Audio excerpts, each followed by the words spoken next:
जय हिंद दोस्तों, स्वागत है आप सभी का आपके अपने यूट्यूब चैनल जैकपुर पे। तो आप लोगों ने मॉडल पेपर का प्रैक्टिस कर लिया होगा, चाहे आप हमारे चैनल के माध्यम से किए हैं या फिर किसी भी चैनल के माध्यम से किए हैं। इससे कोई फ़र्क नहीं पड़ता है। फ़र्क पड़ता है इस बात से है कि आपको अच्छे नंबर लाना है और एग्ज़ाम में अच्छा प्रदर्शन करना है।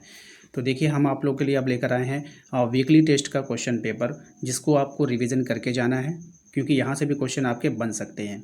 तो चलिए स्टार्ट करते हैं। सबसे पहला सवाल, पहले सवाल में आपसे बोला गया है कि यूरोप में आधुनिक युग का आरंभ कब से माना जाता है। एक बात मैं कहूँगा आप लोगों से कि आप लोग ना चैनल को ज़रूर से ज़रूर सब्सक्राइब कर लीजिएगा, क्योंकि अगर आपने सब्सक्राइब करके नहीं रखा है तो आपको नोटिफिकेशन नहीं जाएगा, फिर आपकी क्लास 12 की तैयारी नहीं हो पाएगी। इसके अलावा घंटी वाले आइकन को प्रेस कीजिएगा, व्हाट्सएप ग्रुप जरूर ज्वाइन कीजिएगा, जिसका लिंक आपको डिस्क्रिप्शन में मिल जाएगा। ठीक है, ज्वाइन कर लीजिएगा। यूरोप में आधुनिक युग का आरंभ कब से माना जाता है?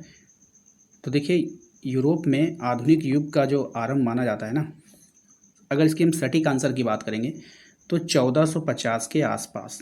ठीक है, ये इसका सटीक आंसर है। यूरोप में आधुनिक युग का आरंभ जो माना जाता है वो 1450 के आसपास माना जाता है। लेकिन अगर हम 1450 के आसपास देखें तो ऑप्शन में कोई भी नहीं है, लेकिन हमें तो आंसर करना है, तो इसलिए हम लोग आंसर करेंगे 1453, क्योंकि 1450 के आसपास कौन है? 1453 है। ठीक है, याद रखिएगा।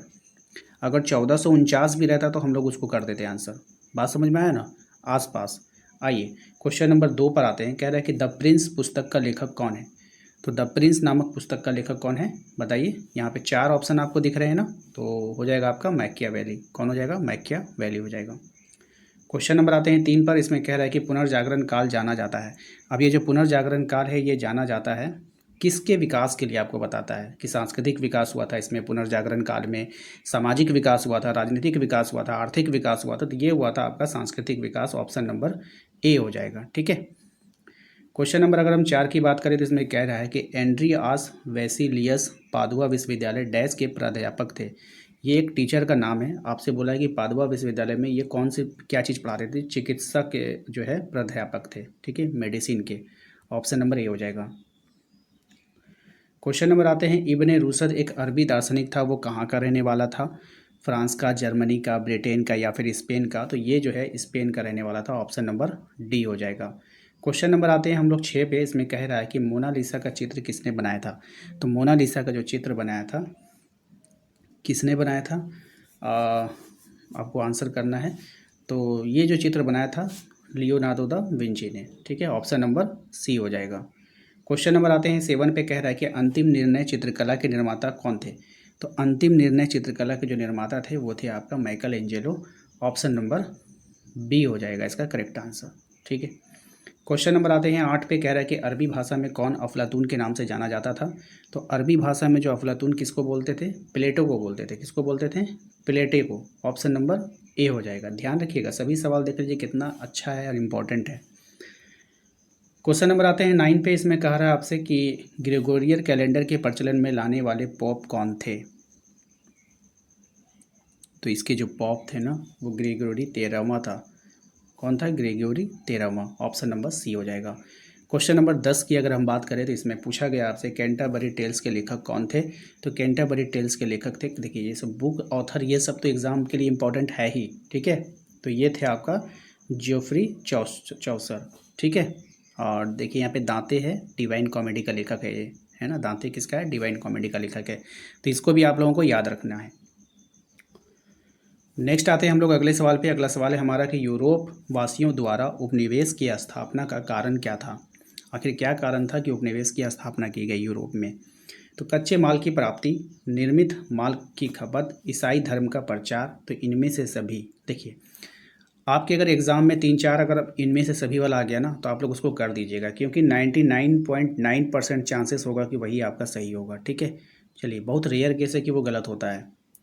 क्वेश्चन नंबर 2 पे आइए। इसमें कह रहा है कि ऑस्ट्रेलिया के मूल निवासी जो थे वो कौन थे? मावरियो थे, इंडियन थे, झिंगियो थे, तस्मान थे? सही जवाब हो जाएगा मावरियो। ठीक है, ऑप्शन नंबर ए हो जाएगा।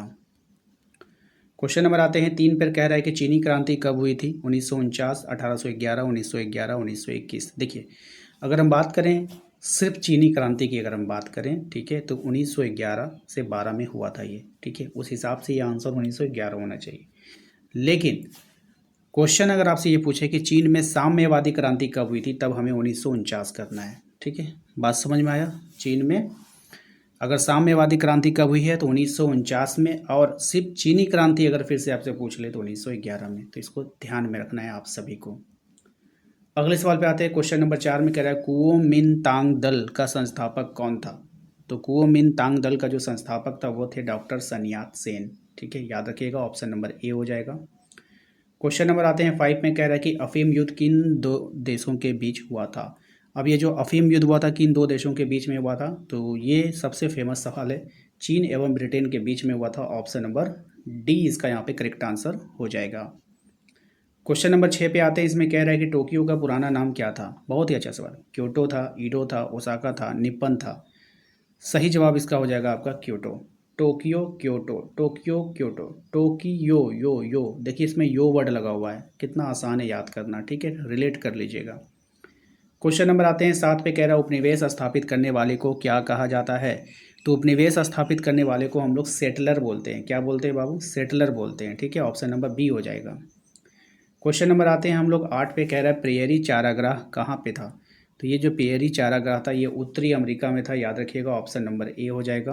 क्वेश्चन नंबर आते हैं हम लोग 9 पे, कह रहा है आपसे कि जॉन विल्केस बूथ द्वारा किस अमेरिकी राष्ट्रपति की हत्या की गई थी। तो जॉन विल्केस बूथ के द्वारा कौन से आखिर अमेरिकी राष्ट्रपति थे जिनकी हत्या कर दी गई थी। आपके पास ऑप्शन देखिए है, जॉर्ज वाशिंगटन है, जेफरसन है, हैमिल्टन है, अब्राहम लिंकन है। सही जवाब हो जाएगा इसका अब्राहम लिंकन। ठीक है, ऑप्शन नंबर डी हो जाएगा। क्वेश्चन नंबर आते हैं हम लोग 10 पे आते हैं। ठीक है, तो ये वाला क्वेश्चन अच्छा है, मुझे थोड़ा सा यूनिक लगा। कोई बुक में भी नहीं मिला था ये क्वेश्चन, और आपका किसी मॉडल पेपर में मैंने ये नहीं देखा था कि जॉन विल्केस बूथ के द्वारा किस अमेरिकी राष्ट्रपति की हत्या की गई थी। तो ये नहीं, अब्राहम लिंकन की जो है हत्या कर दी गई थी। ये अच्छा सवाल है, ध्यान में रखना है। ताइवान चीन से कब अलग हुआ था। तो ताइवान चीन से अलग कब हुआ आपको बताना है। 1949 में, 1955 में, 1980 में, या फिर 1970 में। तो ताइवान चीन से अलग हो गया था 1949 में। याद रखिएगा, 1949 में ताइवान चीन से अलग हो गया था। ये काफ़ी अच्छा सवाल है, याद रखिएगा।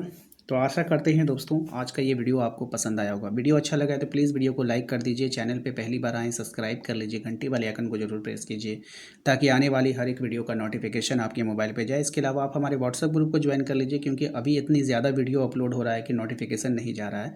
तो हम वीडियोज़ को ग्रुप में डाल रहे हैं, तो आप लोग जाइए। ग्रुप का लिंक आपको वीडियो को डिस्क्रिप्शन में मिल जाएगा, या नहीं तो दिए गए नंबर पर भी संपर्क करके आप अपने ग्रुप को ज्वाइन कर सकते हैं। तो चलिए मिलते हैं नेक्स्ट अगली वीडियो में। Thank you.